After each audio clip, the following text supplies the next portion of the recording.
நாடு முழுவதும் 8வது நாளாக இண்டிகோ விமான சேவைகள் இன்றும் பாதிப்புக்குள்ளாகி இருக்கின்றன. சென்னையில் மட்டும் இன்று 41 விமானங்கள் ரத்தாகி இருக்கின்றன.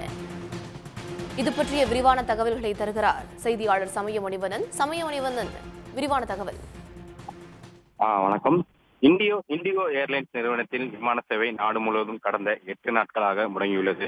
முறையான விமானிகள் இல்லாத காரணத்தினாலும் தொடர்ந்து மத்திய அரசின் ஒழுங்குமுறைகள் காரணமாகவும் சரியாக விமானங்களை இயக்க முடியாத நிலையில் கடந்த 7 நாட்களாகவே ஒரு வார காலமாகவே கிட்டத்தட்ட 1000க்கும் மேற்பட்ட விமானங்கள் நாடு முழுவதும் ரத்தாகியுள்ள நிலையில் தொடர்ச்சியாக 8வது நாளாக இன்றும் சென்னையிலிருந்து புறப்பட வேண்டிய 41 விமானங்கள் ரத்து செய்யப்பட்டுள்ளன. குறிப்பாக சொல்லும் என்றால் சென்னை விமான நிலையத்திலிருந்து பெரும்பாலான விமானங்கள் இண்டிகோ விமானங்கள் இன்று பெருமளவில் இயக்கப்பட்டு வருகின்றது.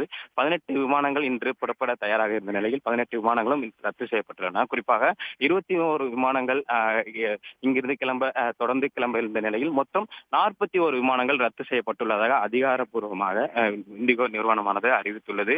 குறிப்பாக சொல்ல வேண்டும் என்றால் மும்பை, பாட்னா, திருவனந்தபுரம், புவனேஸ்வர், கொச்சி, பெங்களூரு, விசாகப்பட்டினம் என இங்கு சென்னையிலிருந்து புறப்பட வேண்டிய 41 விமான சேவைகள் ரத்து செய்யப்பட்டுள்ளது காரணமாக சென்னை விமான நிலையத்தில் விமானம் ஏறுவதற்கு தயாராக இருந்த இண்டிகோ விமான பயணிகள் அனைவரும் தொடர்ந்து 8வது நாளாக பெரும் சிக்கலையும் பெரும் அலைச்சலையும் சந்தித்து வருகின்றன.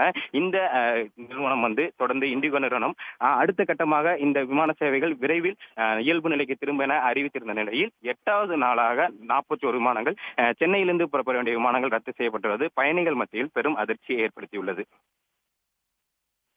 விரிவான தகவல்களுக்கு நன்றி சமயமணிவண்ணன்.